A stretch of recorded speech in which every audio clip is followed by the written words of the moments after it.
Muy buenos días, Dios les bendiga. Bienvenidos a nuestro podcast La Biblia en un año, día 141.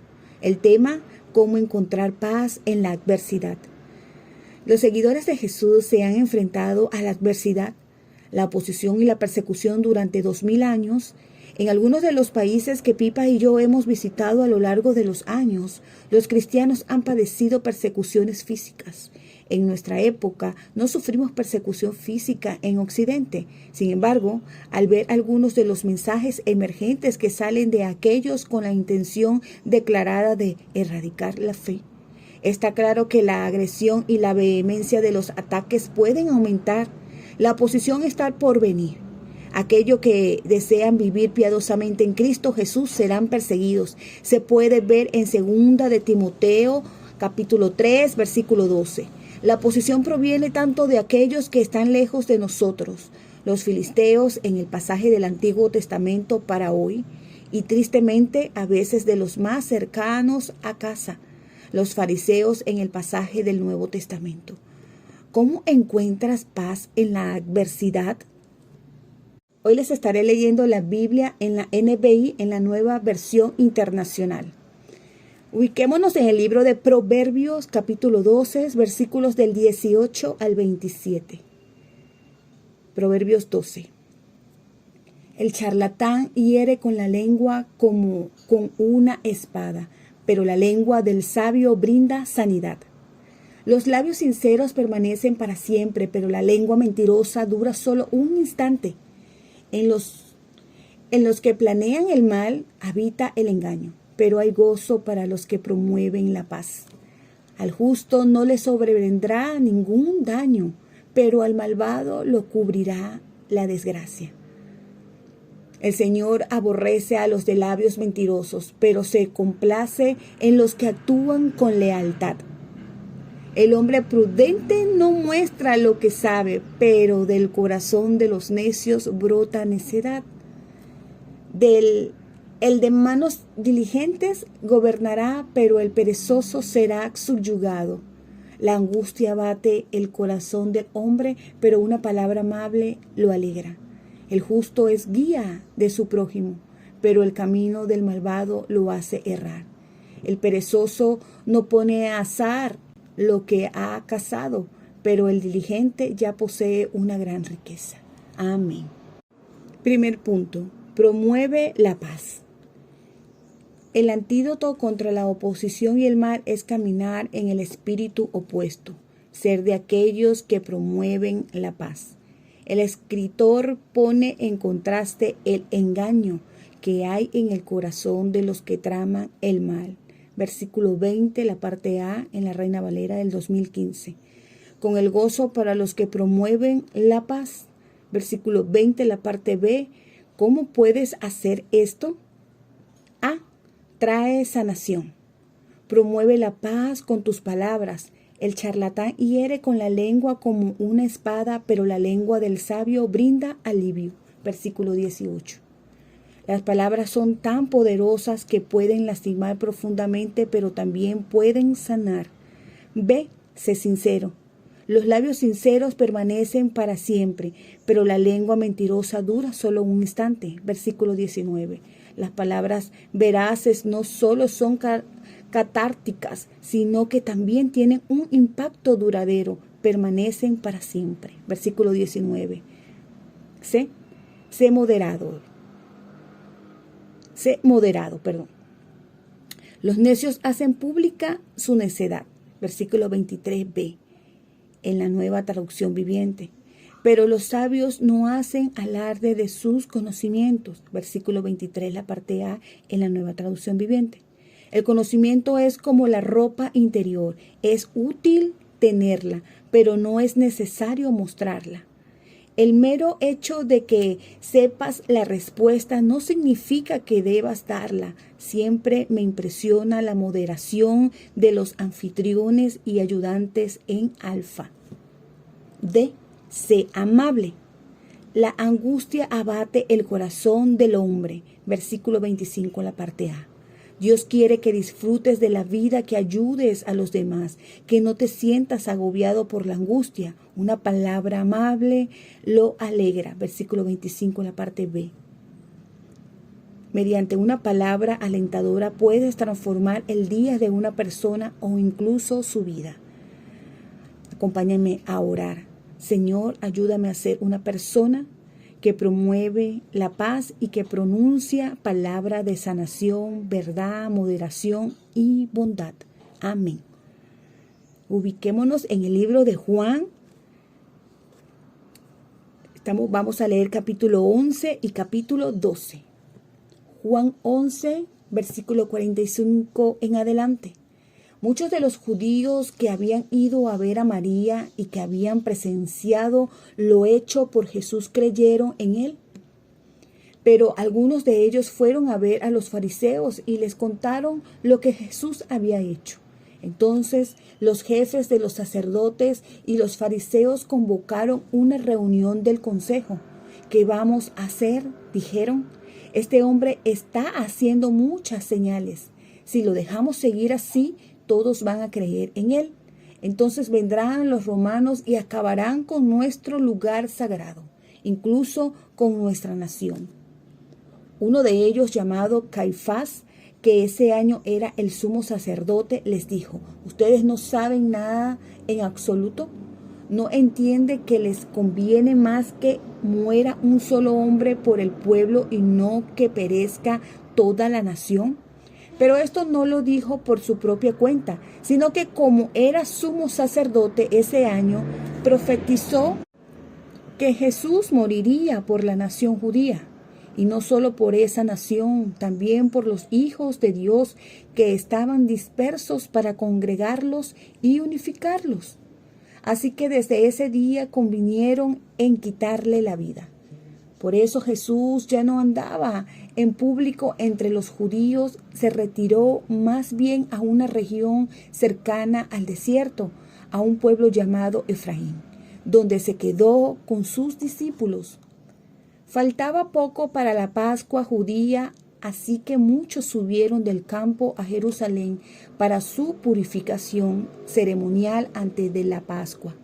Andaban buscando a Jesús y mientras estaba en el templo comentaban entre sí: ¿qué les parece? ¿Acaso no vendrá a la fiesta? Pero por su parte, los jefes de los sacerdotes y los fariseos habían dado la orden de que si alguien llegaba a saber dónde estaba Jesús, debía denunciarlo para que lo arrestaran. Juan 12, versículo 1. 6 días antes de la Pascua llegó Jesús a Betania, donde vivía Lázaro, a quien Jesús había resucitado. Allí se dio una cena en honor de Jesús. Marta servía y Lázaro era uno de los que estaba a la mesa con él. María tomó entonces como medio litro de nardo puro, que era un perfume muy caro, y lo derramó sobre los pies de Jesús, secándoselos luego con su cabello, y la casa se llenó de la fragancia del perfume. Judas Iscariote, que era uno de sus discípulos y que más tarde lo traicionaría, objetó: ¿Por qué no se vendió este perfume? Pudo haberse vendido por el salario de más de un año de trabajo y dárselo a los pobres. Dijo esto no porque se interesara por los pobres, sino porque era un ladrón, y como tenía a su cargo la bolsa de dinero, acostumbraba a robarse lo que echaban en ella. Déjala en paz, respondió Jesús.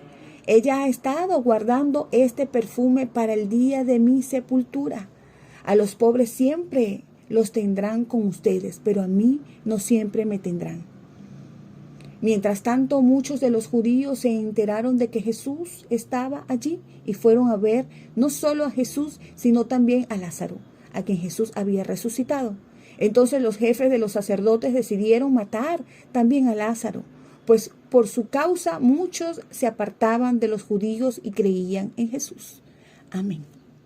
Punto 2. Vive en paz. Dios es soberano. Él usa incluso las peores cosas para bien. Lo vemos claramente en la cruz, la peor de todas las maquinaciones de la historia, la tortura y el asesinato del inocente Hijo de Dios. Fue usada por Dios para traer la salvación a toda la raza humana.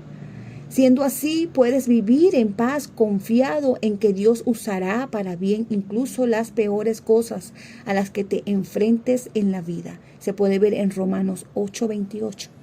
Jesús afrontó las conspiraciones malévolas, aparentemente causadas por la envidia, un pecado al que es propensa la gente religiosa. La gente tenía envidia de Jesús porque tenía tantos seguidores y parecía tener más éxito que los líderes religiosos.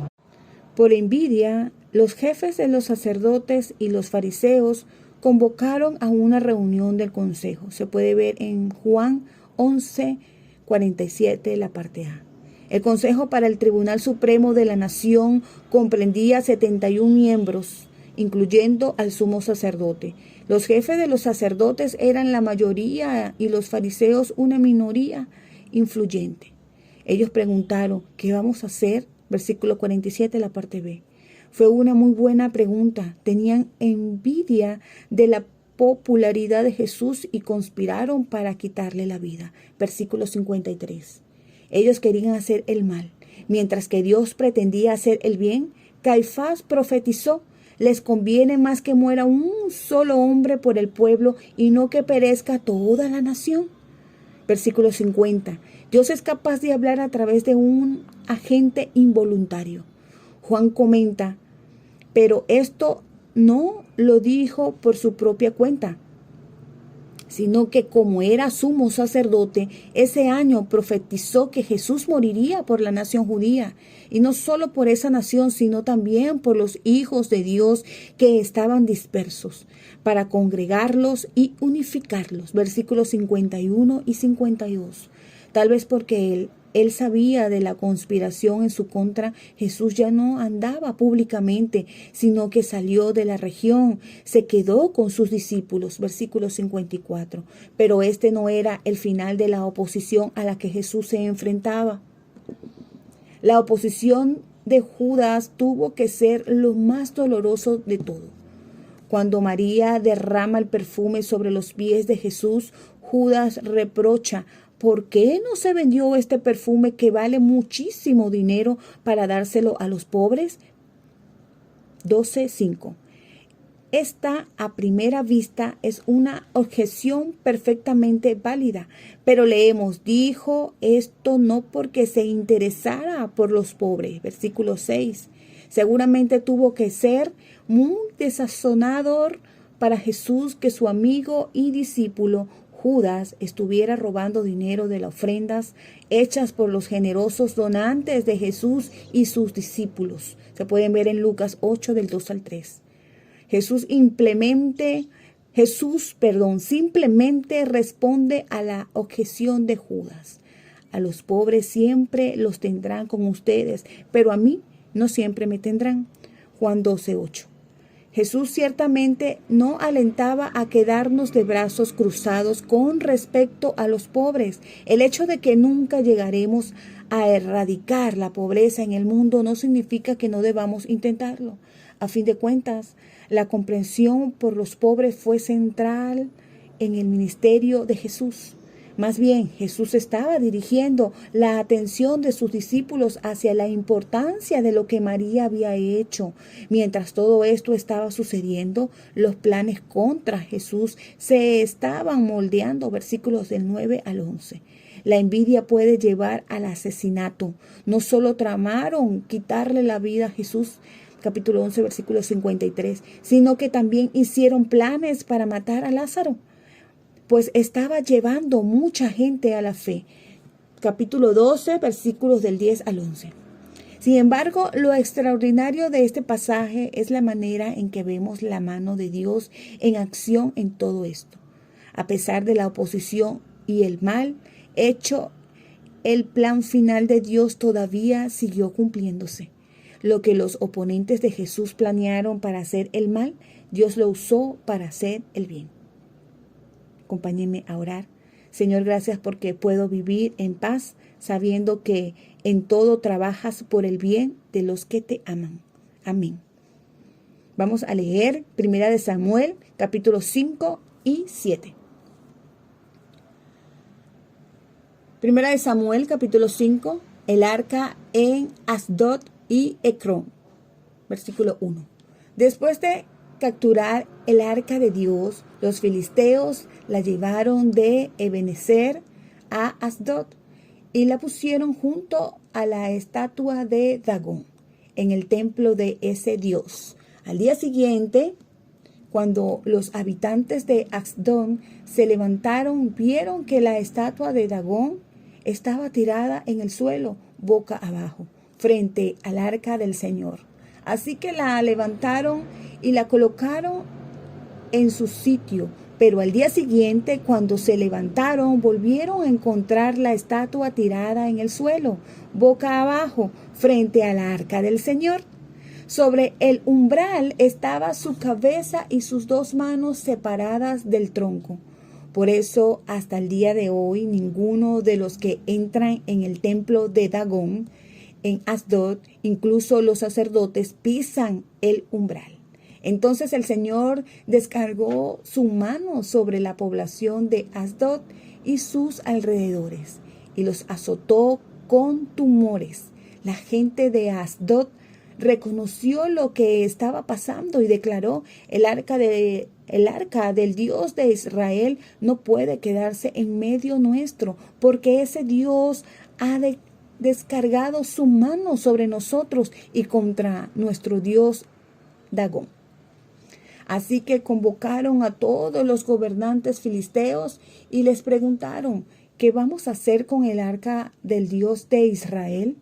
Trasladen el arca del Dios de Israel a la ciudad de Gat, respondieron los jefes, y así lo hicieron.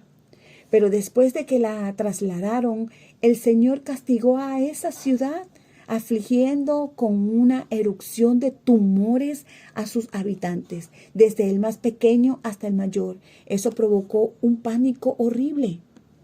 Entonces enviaron el arca de Dios a Ecrón, pero tan pronto como entró el arca en la ciudad, sus habitantes se pusieron a gritar: nos han traído el arca del Dios de Israel para matarnos a todos.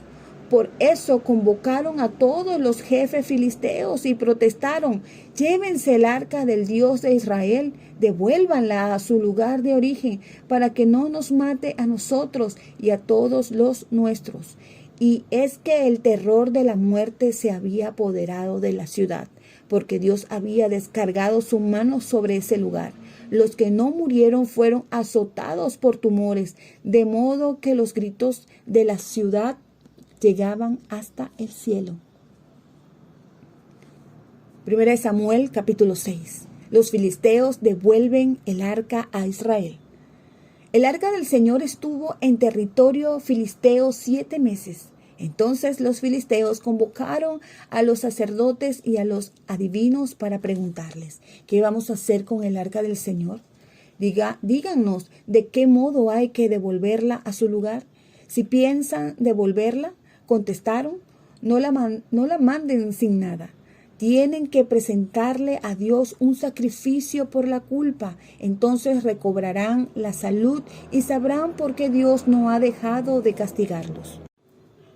¿Y qué debemos ofrecer como sacrificio por la culpa?, preguntaron los filisteos. 5 figuras de oro en forma de tumor, respondieron aquellos, y otras 5 en forma de rata, conforme al número de jefes filisteos, pues la misma plaga los ha azotado a ustedes y a sus jefes. Así que hagan imágenes de los tumores y de las ratas que han devastado el país, y den honra al Dios de Israel.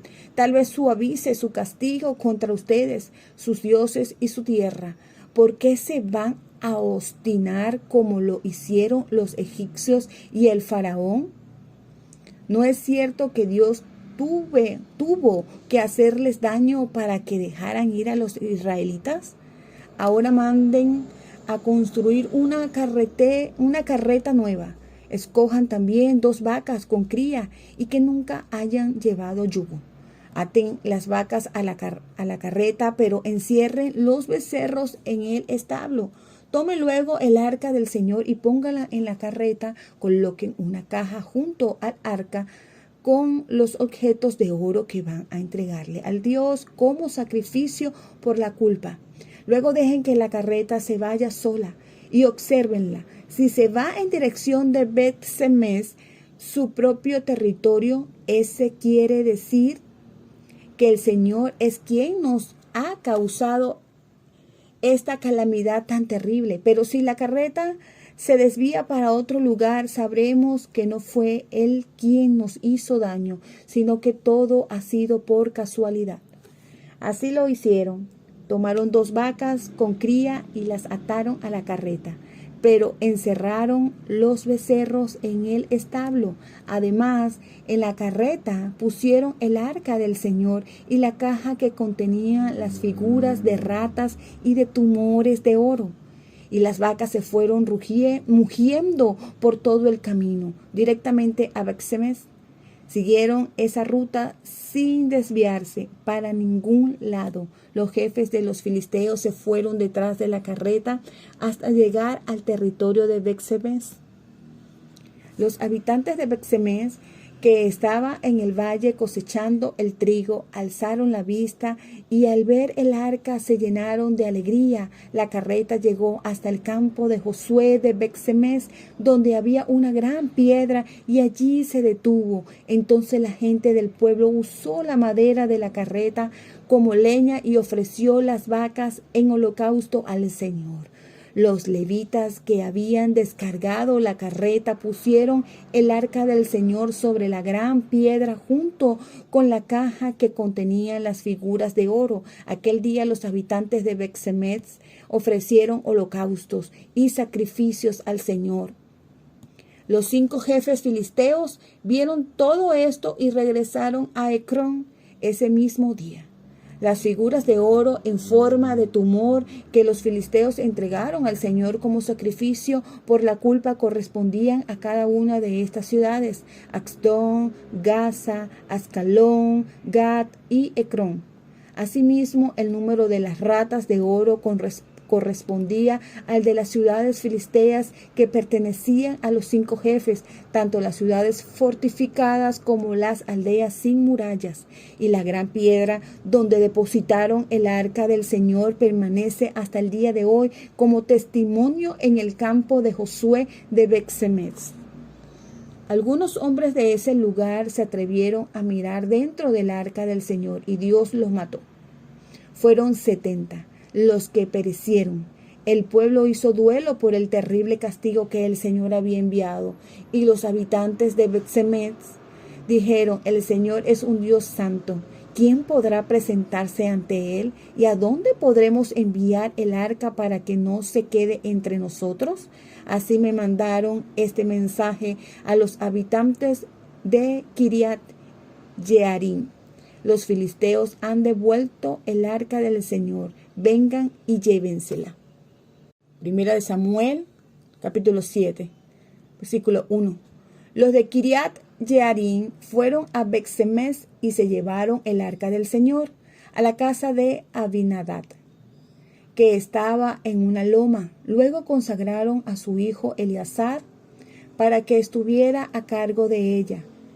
Samuel derrota a los filisteos en Mizpa. Versículo 2. El arca permaneció en Kiriat Jearim durante mucho tiempo, unos 20 años, y todo el pueblo de Israel buscaba con ansiedad al Señor. Por eso Samuel dijo al pueblo: si ustedes desean volverse al Señor de todo corazón, desháganse de los dioses extranjeros y de las imágenes de Astarte. Dedíquense totalmente a servir al Señor, solo al Señor, y Él los librará del poder de los filisteos. Así que los israelitas echaron fuera a los ídolos de Baal y a las imágenes de Astarte y sirvieron solo al Señor. Luego Samuel ordenó: reúnan a todo Israel en Mizpa para que yo ruegue al Señor por ustedes. Cuando los israelitas se reunieron en Mizpa, sacaron agua y la derramaron ante el Señor. También ayunaron durante el día y públicamente confesaron: hemos pecado contra el Señor. Fue en Mizpa donde Samuel comenzó a liderar a los israelitas. Cuando los filisteos se enteraron de que los israelitas se habían reunido en Mizpa, los jefes filisteos marcharon contra Israel. Al darse cuenta de esto, los israelitas tuvieron miedo de los filisteos y dijeron a Samuel: no dejes de clamar al Señor por nosotros para que nos salve del poder de los filisteos. Samuel tomó entonces un cordero pequeño y lo ofreció en holocausto al Señor. Luego clamó al Señor en favor de Israel y el Señor respondió. Mientras Samuel ofrecía el sacrificio, los filisteos avanzaron para atacar a Israel. Pero aquel día el Señor lanzó grandes truenos contra los filisteos. Esto creó confusión entre ellos y cayeron derrotados ante los israelitas. Entonces los israelitas persiguieron a los filisteos desde Mizpa hasta más allá de Bet-Car, matándolos por el camino. Después Samuel tomó una piedra, la colocó entre Mizpa y Sen y la llamó Ebenezer. El Señor no ha dejado de ayudarnos. Durante toda la vida de Samuel, el Señor manifestó su poder sobre los filisteos. Estos fueron subyugados por los israelitas y no volvieron a invadir su territorio. Fue así como los israelitas recuperaron las ciudades que los filisteos habían capturado anteriormente, desde Ecrón hasta Gat, y libraron todo ese territorio del dominio de los filisteos. También hubo paz entre Israel y los amorreos. Samuel siguió gobernando a Israel toda su vida. Todos los años recorría las ciudades de Betel, Gilgal y Mizpa y atendía los asuntos del país en esas regiones. Luego regresaba a Ramá, donde residía, y desde allí lideraba a Israel. También allí erigió un altar al Señor. Amén. Punto 3. Ora pidiendo paz. Dios nunca olvida una sola oración que hayas hecho, aunque tú la puedas olvidar. Pueden sucederte cosas hoy que sean resultado de oraciones que hiciste hace años y ya has olvidado, pero Dios todavía está trabajando en ellas. En su tiempo sigue acumulando oraciones. La oración perseverante siempre triunfa. En el Antiguo Testamento, el arca de Dios era el lugar donde Dios estaba supremamente presente y era el lugar de la gloria de Dios. Ayer leímos: se han llevado la gloria de Israel. El arca de Dios ha sido capturada. Capítulo 4, versículo 22. A veces tenemos que esperar mucho tiempo para que el Señor actúe y responda nuestras oraciones. Durante mucho tiempo pasaron 20 años y todo el pueblo de Israel buscaba con ansiedad al Señor. Capítulo 7, versículo 2. Cuando oramos durante una semana, creemos que hemos orado durante mucho tiempo, pero ellos oraron durante 20 años por su país antes de que Dios actuara. El camino de la liberación a menudo comienza cuando volvemos al Señor con todo nuestro corazón. Samuel dijo: si ustedes desean volverse al Señor de todo corazón, desháganse de los dioses extranjeros y de las imágenes de Astarte. Dedíquense totalmente a servir solo al Señor y Él los librará del poder de los filisteos. Así que los israelitas echaron fuera a los ídolos de Baal y a las imágenes de Astarte y sirvieron solo al Señor. Capítulo 7, versículos del 3 al 4. Lo primero que debes hacer en tu vida cuando estás buscando la presencia y ayuda de Dios es quitar cualquier cosa que esté distrayendo tu atención y enfoque lejos de Dios. Después de regresar al Señor, fue necesario un periodo de confesión y arrepentimiento que se manifestó mediante su ayuno. También ayunaron durante el día y públicamente confesaron: hemos pecado contra el Señor. Versículo 6. Finalmente fue la intercesión de Samuel y la persistencia en la oración durante 20 años lo que trajo al pueblo de Dios la victoria. Samuel dijo, yo rogaré al Señor por ustedes. Versículo 5, en la versión Dios habla hoy. Ellos le pidieron, no ceses de clamar por nosotros al Señor, nuestro Dios, para que nos guarde de la mano de los filisteos. Versículo 8, en la versión Reina Valera 2015. Samuel clamó al Señor en favor de Israel y el Señor le respondió. Versículo 9. Reconocían que era una respuesta asombrosa a la oración. El Señor no ha dejado de ayudarnos. Versículo 12. Fueron liberados del poder de los filisteos y hubo paz en la tierra. Versículo 13. Oremos. Señor, me entrego otra vez para servirte a ti solamente. Perdona mis pecados y los pecados de tu pueblo. Clamo a ti pidiéndote liberación y paz. Oro para que veamos a mucha gente en esta tierra poniendo su fe en Jesús. Amén. La pastora Pipa añade en Samuel 5:4, pero al día siguiente, cuando se levantaron, volvieron a encontrar la estatua tirada en el suelo, boca abajo, frente al arca del Señor. Sobre el umbral estaba su cabeza y sus 2 manos, separadas del tronco. Cuando la presencia del Señor está en un lugar, el poder de Dios es liberado y los falsos ídolos acaban rotos en el suelo. Recuerden que este devocional ha sido escrito por el pastor y la pastora Nikki y Pipa Gumbel de la iglesia HTV en Londres, y esta es la que le da voz a este devocional, Ingrid Flores. Que Dios les bendiga grandemente.